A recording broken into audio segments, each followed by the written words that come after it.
पवित्र दोल पूर्णिमा उपलक्षे कटक नुआपड़ा ठारे संबर्धना उत्सव।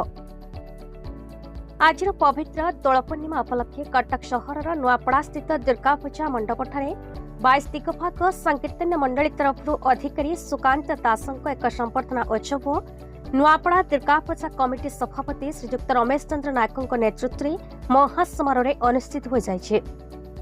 कटक सदर विधायकों प्रतिनिधि श्रीजुक्त स्वाधीन चेता महंती, कॉर्पोरेटर श्रीजुक्त संतोष भोल, राकेश स्वाई, लिप्सा नायक और पंचमुखी मंडल सभापति श्रीजुक्त समरेश भूया, प्रतिनिधि चंद्रशेखर दास और अन्य नेतृमंडली पूर्वतन मंडल सभापति प्रमोद ओझा और युव बीजेपी नेता कीर्ति पट्टनायक, प्रसन्न नायक और दिलीप सामल प्रमुख माने उपस्थित रही आज संबर्धना उत्सव को सफल करते।